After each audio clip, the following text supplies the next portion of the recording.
오늘 말씀 보겠습니다. 오늘의 말씀은 출애굽기 39장 32절에서 43절까지의 말씀입니다. 우리 한 절씩 교독하겠습니다.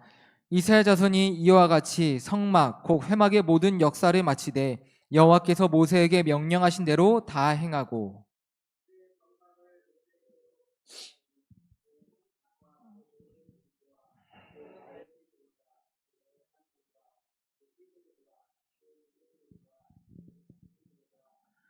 붉은 물을 들인 순양의 가죽 덮개와 해달의 가죽 덮개와 가리는 휘장과 상과 그 모든 기구와 진설병과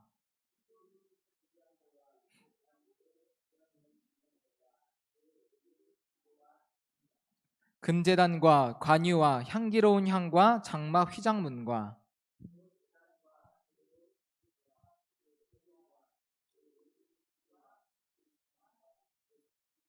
뜰의 포장들과 그 기둥들과 그 받침들과 뜰문의 휘장과 그 줄들과 그 말뚝들과 성막 그 회막에서 사용할 모든 기구와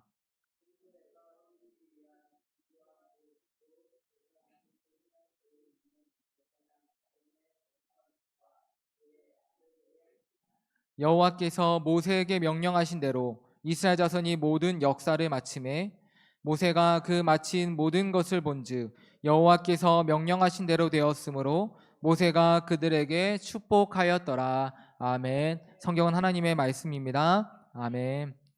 하나님은 모세에게 성막을 지을 것을 명령하셨습니다. 이에 부살렐과 오홀리압을 중심으로 성막 건축이 시작되었습니다. 백성들은 자원하는 마음으로 예물을 드리며 기쁜 마음으로 성막에 필요한 기구들을 제작했고 마침내 완성하여 오늘 모세 앞으로 가져오게 되었습니다. 오늘 이 말씀을 통해 우리는 어떠한 교훈을 얻을 수 있습니까? 첫 번째로 하나님의 말씀은 온전히 순종해야 합니다. 오늘 본문 32절 말씀을 보게 되면 이스라엘 자손이 이와 같이 성막 그 회막의 모든 역사를 마치되 여호와께서 모세에게 명령하신 대로 다 행하고 라고 말씀합니다. 이스라엘 백성들은 하나님께서 모세에게 명하신 대로 기구들을 만들었습니다. 근데 특별히 오늘 본문을 보게 되면 백성들이 여호와께서 명하신 대로 그냥 행한 것이 아니라 다 행했다라고 말씀합니다. 여기에서 다 행했다는 것은 모두 빠짐없이 행했다는 것을 말합니다. 이스라엘 백성들은 성막 건축을 시작했을 때부터 완성하는 순간까지 하나님께서 명령하신 것을 그대로 빠짐없이 시행했음을 말씀하고 있는 것입니다. 사실 하나님께서 명하신 성막과 기구들은 이스라엘 백성들에게 매우 생소한 것이었습니다. 더욱이 모든 것을 광야 사막에서 만들어야 했기에 재료를 수급하는 일부터 제작하는 모든 과정들이 결코 쉽지 않았습니다. 하나님의 명령을 받고 백성들은 무려 1년여간을 신의 광야에 머물면서 성막을 제작하였습니다. 그러다 보니 백성들은 내 생각에 이것은 좀 아닌 것 같은데 왜 이것을 만들라고 하시지? 내 생각에 이렇게 만들면 어려운데 좀 쉽게 갈 수 없을까? 생각할 수도 있는 상황이었습니다. 그런데 오늘 이스라엘 백성들은 어떻게 했다라고 말씀합니까? 나의 생각과 이성들, 경험들을 모두 내어놓고 하나님의 말씀에 온전히 순종했다라고 말씀하는 것입니다. 이스라엘 백성들이 성막을 제작하며 하나님의 명령을 따르는 모습을 통해서 왜 하나님께서 백성들에게 성막을 제작하게 하셨는지 그 이유를 깨닫게 됩니다. 왜 하나님이 광야에서 백성들에게 성막을 제작하게 하십니까? 백성들을 힘들게 하려고, 백성들을 괴롭게 하려고 뜨겁고 황량한 광야에서 이 어려운 일들을 시키시는 것입니까? 그렇지 않습니다. 하나님께서 백성들에게 성막을 제작하게 하심은 순종을 배우게 하기 위함이었습니다. 그렇다면 왜 하나님은 백성들에게 이처럼 순종을 요구하십니까? 출애굽기 19장 5절 이하를 보게 되면 하나님은 백성들과 언약을 세우시며 이렇게 말씀하십니다. 세계가 다 내게 속하였나니 너희가 내 말을 잘 듣고 내 언약을 지키면 너희는 모든 민족 중에서 내 소유가 되겠고 너희가 내게 대하여 제사장 나라가 되며 거룩한 백성이 되리라. 하나님은 백성들을 당신의 특별한 소유, 제사장 나라, 거룩한 백성으로 삼길 원하셨습니다. 그런데 하나님께서 백성들에게 이와 같은 은혜를 베푸시기 위해서는 조건이 충족되어야 합니다. 그 조건이 무엇입니까? 바로 순종입니다. 하나님은 당신의 백성들을 사랑하시고 은혜를 베푸시길 원하시는 분이십니다. 그러나 아무리 하나님의 뜻이 그렇다 할지라도 순종하지 않는 백성들에게 은혜를 베푸실 수는 없습니다. 하나님의 말씀을 따르지 않는 이들을 어떻게 하나님께서 당신의 소유로 삼으시고 제사장의 사명을 맡기실 수 있겠습니까? 그러기에 하나님은 백성들에게 순종하라 말씀하시는 것입니다. 특별히 광야에서 성막을 제작하며 순종을 가르치시는 것은 하나님의 말씀에 순종하는 이들에게 주시는 하나님의 은혜가 얼마나 큰지를 깨닫게 해주시기 위함이었습니다. 사람의 생각에 모든 것이 부족하고 힘든 광야 생활 때 성막을 건축하는 것이 아니라 가나안 땅에 정착하고 좀 풍족하고 평안한 삶이 되었을 때 성막 건축을 명령하셨다면 좋지 않았을까라는 생각이 들기도 합니다. 근데 만약 가나안 땅에서 백성들이 풍족함 가운데 성막 제작과 같은 일을 진행했다면 어떠했겠습니까? 사람들은 이 일을 내 힘으로, 내 능력으로 한 것이라고 생각했을 것입니다. 하지만 신의 광야에서는 달랐습니다.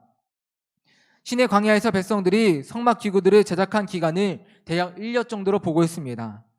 먹을 것을 구할 수 없고 낮에는 뜨겁고 밤에는 추우며 여러 위험들이 도사리고 있는 광야였습니다. 사람의 힘과 능력으로 성막을 제작하는 것은 그야말로 불가능한 일이었던 것입니다. 하지만 하나님은 하나님의 말씀에 순종하며 성막을 만드는 백성들을 안전하게 지켜주셨고 그들의 필요를 모두 채워주셨습니다.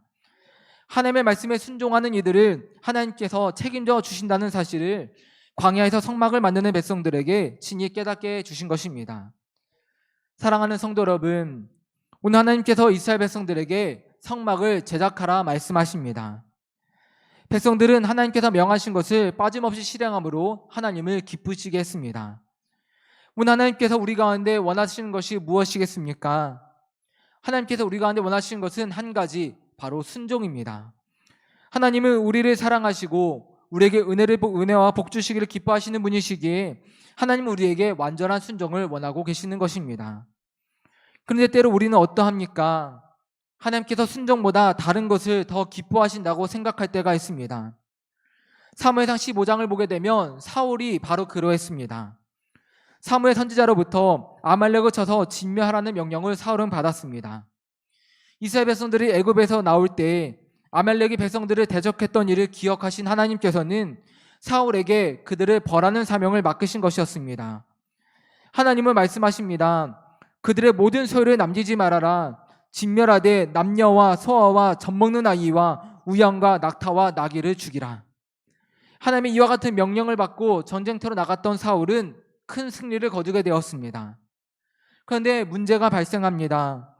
하나님께서는 분명 그들의 모든 소유를 남기지 말고 진멸하라 하셨는데 사울은 아말렉과 아각을 사로잡았을 뿐만 아니라 그들이 가지고 있던 기름지고 좋은 소와 양들은 진멸하지 않고 이스라엘까지 끌고 왔던 것입니다.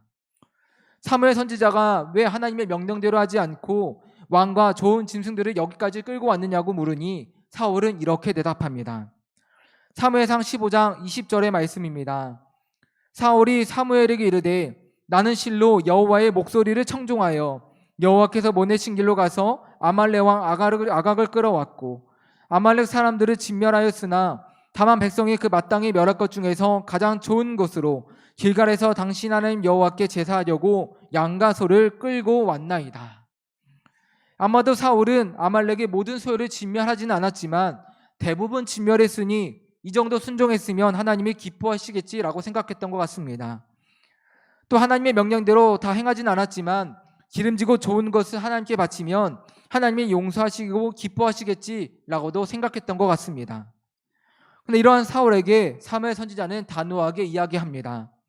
사무엘상 15장 22절 이하의 말씀입니다. 사무엘이 이르되 여호와께서 번제와 다른 제사를 그의 목소리를 청종하는 것을 좋아하심같이 좋아하시겠나이까. 순종이 제사보다 낫고 듣는 것이 순양의 기름보다 나으니 이는 거역하는 것은 점치는 죄와 같고 완고한 것은 사신 우상에게 절하는 죄와 같음이라. 선지자는 무엇이라고 이야기합니까? 하나님께 아무리 좋은 짐승들을 많이 갖다 바치고 제사해도 순종보다 하나님이 그것을 기뻐하시겠느냐라고 묻습니다. 때로 우리도 사울과 같은 모습일 때가 있습니다. 하나님의 말씀에 순종하기보다 내 생각, 내 이성, 내 경험을 앞세우며 나는 하나님 앞에서 내 의무를 다했다라고 생각할 때가 있는 것입니다. 그러나 하나님께서 오늘 우리 가운데 원하시는 것은 부분적인 순종이 아닌 완전한 순종입니다. 내 생각과 달라도 내가 경험한 적이 없어도 하나님의 말씀에 온전히 순종하기를 하나님은 원하시는 것입니다. 하나님의 말씀에 온전히 순종한다는 것은 그렇다면 무엇을 말하는 것이겠습니까? 하나님을 믿으며 내 삶을 하나님께 전부 맡긴다는 것을 의미할 것입니다. 우리가 하나님을 믿고 우리의 삶 전부를 하나님께 맡길 때 하나님은 오늘 이스라엘 백성들을 책임져 주신 것처럼 오늘 우리의 삶 또한 책임져 주십니다. 우리를 향하신 하나님의 크고 놀라우신 사랑과 은혜를 믿으시며 하나님의 말씀에 온전히 순종하시는 우리 성도 모두가 되시기를 이 시간 간절히 소망합니다. 하나님의 말씀을 듣고 순종하는 사람들은 지혜로운 사람들입니다. 우리는 어떠한 존재입니까? 우리는 연약한 존재들입니다. 세상 속에서 아무리 지혜가 있고 뛰어난 능력을 지닌 사람이라 할지라도 한 치 앞도 보지 못하는 것이 바로 우리들입니다. 이렇게 연약한 사람이 자신의 이성과 경험을 의지하며 살아갈 때 그 삶은 어떠하겠습니까? 그와 같은 삶은 늘 불안하고 두려울 수밖에 없습니다. 그러나 우리 하나님은 어떠하십니까? 하나님은 완전하신 분이십니다. 우리를 창조하셨을 뿐만 아니라 우리 앞날을 계획하시고 가장 좋은 길로 우리 앞길을 인도하시는 능력의 주님이 바로 우리 하나님이신 것입니다. 주님의 말씀은 우리를 생명으로 인도하여 주는 말씀이기에 그 말씀을 믿고 순종하며 나아가는 사람들은 어떤 환경과 어려움 앞에서도 요동하지 않는 지혜로운 사람이 되는 것입니다. 오늘 하나님께서 우리 가운데 생명의 말씀을 주셨습니다. 내 발의 길이요 빛이 되시는 이 말씀을 붙잡으시고 그 말씀에 순종하며 살아가시며 하나님께서 우리 가운데 주시는 그 영원한 생명과 기쁨을 얻고 살아가시는 우리 성도 모두가 되시기를 이 시간 간절히 소망합니다. 두 번째로 성전 안에서 행해지는 모든 섬김은 다 귀한 것입니다. 오늘 본문 33절 이하를 보게 되면 이스라엘 백성들은 성막 기구들을 모두 완성해서 모세 앞으로 가져왔습니다. 백성들이 가져왔던 성막 기구들 가운데에는 성막에서 중요하게 쓰이는 것도 있었고 그렇게 중요하게 쓰이지 않는 것들도 있었습니다. 그런데 특별히 오늘 본문 35절을 보게 되면 증거궤와 그 채들과 속죄소를 가져왔다라고 말씀합니다.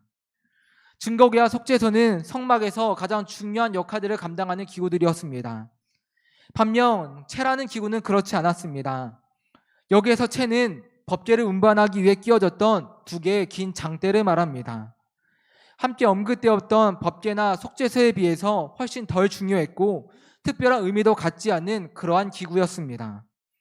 하지만 본문에는 이 채를 법궤, 속죄소와 함께 언급하면서 성막의 중요한 기구 가운데 하나로 말씀해 주고 있습니다. 굳이 언급하지 않아도 될 채를 증거궤, 속죄소와 함께 언급하고 있는 이유는 무엇입니까? 이는 하나님을 섬김에 있어서 역할의 다양성은 있을 수 있지만 모든 섬김이 다 귀하다는 사실을 일깨워주기 위함입니다. 하나님께서 성막에서 여러 가지 모습의 다양한 기구들을 만들라 하신 것은 그 나름의 용도와 쓰임이 정해져 있기 때문이었습니다. 물론 기구들 가운데에는 중요한 역할을 감당하는 것도 있고 덜 중요한 역할을 감당하는 것도 있었습니다. 근데 중요한 것은 하나님은 어느 특정한 기구를 특별하게 여기시기보다 성막 안에 있는 모든 기구들을 소중하게 여기셨다라는 사실입니다. 왜 그러합니까? 성막 안의 기구들은 각각 모양도 다르고 쓰임새도 달랐지만 한 가지 목적을 가지고 만들어졌습니다. 그 목적은 바로 하나님을 예배하는 것입니다. 지극히 작고 볼품이 없어 보이는 것이라 할지라도 하나님을 예배하기 위해 만들어진 기구들은 하나님은 소중하게 여겨주시는 것입니다. 사랑하는 성도 여러분, 하나님께서 성막의 각 기구들을 모두 소중하게 여겨주신다는 사실은 우리에게 어떠한 교훈을 주고 있습니까? 하나님께서 우리 성도 한 사람 한 사람 역시 이와 같이 소중하게 여겨주시고 아껴주신다는 사실을 깨닫게 해주고 있습니다. 우리 교회도 보게 되면 참으로 다양한 사람들이 모여 있습니다. 그리고 각자 여러 직분들과 섬김을 감당하고 있습니다. 세상 속에서는 중요한 역할들과 그렇지 않은 역할들을 나누고 볼품 있는 것과 볼품 없는 것, 쓸모 있는 것과 쓸모 없는 것을 나누고자 합니다. 그러나 교회에서는 그렇지 않습니다. 성막의 여러 기구 가운데 어느 것 하나 가치 없는 것이 없었고 버릴 것이 없었던 것처럼 교회 안에 있는 모든 성도들은 누구 하나 남보다 가치가 없거나 쓸모없는 사람이 없습니다. 교회 안에 있는 성도들은 모두 하나님을 예배하는 목적을 가지고 모인 사람들이기에 그렇습니다. 하나님은 이 성도들을 향해 놀라운 계획을 가지고 계시고 합당한 자리에서 이 모든 성도들을 사용하고 계신 것입니다. 남과 비교하며 높은 자리에 올라가려 하고 주목받기를 원하며 다른 성도들을 무시하는 것은 결코 하나님의 뜻이 될 수 없습니다. 우리 주님을 보게 되면 주님은 한없이 낮아지길 원하셨는데 우리가 스스로 높아지려 하고 주목만 받고자 한다면 그것은 결코 주님의 뜻이 될 수 없는 것입니다. 우리는 하나님을 예비하기 위한 한 가지 목적을 가지고 이 자리에 모였습니다. 우리가 교회에 나오는 목적, 우리가 사명과 섬김을 행하는 이유를 잊지 않는 우리 성도 모두가 될 수 있기를 간절히 소망합니다. 우리는 주님의 몸이라 하였습니다. 몸에 있는 지체 중 소중하지 않은 것은 단 한 가지도 없습니다. 모두가 제 역할을 감당해야만이 우리의 몸이 온전해지기 때문에 그렇습니다. 우리의 교회 역시 마찬가지입니다. 우리 교회 가운데 소중하지 않은 사람은 없습니다. 성도들이 각자 맡은 자리에서 제 역할을 감당할 때에 교회는 비로소 온전해질 수 있는 것입니다. 우리 모든 성도들이 각자의 맡은 자리에서 제 역할을 잘 감당할 수 있도록 서로를 격려해 주시고 위로해 주시고 기도해 주시는 우리 성도 모두가 될 수 있기를 소망합니다. 그래야 그리스도의 몸된 교회를 더욱더 아름답게 세워가는 우리 성도 모두가 되시기를 이 시간 간절히 소망합니다. 말씀을 정리하며 마치겠습니다. 오늘 이스라엘 백성들은 주님의 명령에 온전히 순종하여 성막의 기구들을 제작했고 그것을 모세에게로 가져갔습니다. 모세는 지도자로서 성도들이 가져온 기구들이 하나님의 명령대로 잘 만들어졌는지 꼼꼼하게 검사한 후에 그들을 위해 축복하며 기도해 주었습니다. 모세는 주님의 백성들이 이 사명을 감당하기 위해서 얼마나 많은 땀을 흘리고 얼마나 많은 눈물과 수고를 했는지를 알고 있었습니다. 그래서 그들을 축복해 주며 기도해 주었던 것입니다. 오늘 모세가 백성들의 수고를 기억했던 것처럼 오늘 우리 성도들의 수고와 헌신을 기억해 주고 계시는 분이 계십니다. 그분이 누구십니까? 그분은 바로 우리 주님이십니다. 요한계시록 22장 12절의 말씀을 보게 되면 보라 내가 속히 오리니 내가 줄 상이 내게 있어 각 사람에게 그가 행한 대로 갚아주리라 라고 말씀하십니다. 주님은 주님을 위해 수고한 모든 자들을 기억해 주시고 큰 상급으로 갚아주신다고 약속해 주고 계십니다. 오늘 주님께서 주시는 이 약속의 말씀을 굳게 붙드시는 우리 모든 성도들이 되시기를 소망합니다. 아무도 우리의 섬김과 수고를 알아주지 않아서 때로는 서러울 때도 있고 섭섭한 마음이 우리 가운데 들 때도 있습니다. 그러나 사람은 보지 못한다 할지라도 우리 주님께서 우리를 보고 계시고 우리 행위를 기억하신다 말씀해 주고 계십니다. 주님께서 우리 가운데 갚아주신다 약속하셨으니 주님께서 우리에게 주실 상급을 바라보시기 바랍니다. 주님의 말씀에 더욱더 순종하는 여러분 모두가 되시고 주님께서 우리에게 맡기신 모든 일들을 믿음으로 잘 감당하시며 우리 교회를 더욱더 아름답게 세워가시는 성도, 주님의 크신 은혜와 축복을 더욱더 풍성하게 받으시는 우리 모든 믿음의 성도들이 되시기를 이 시간 간절히 소망합니다.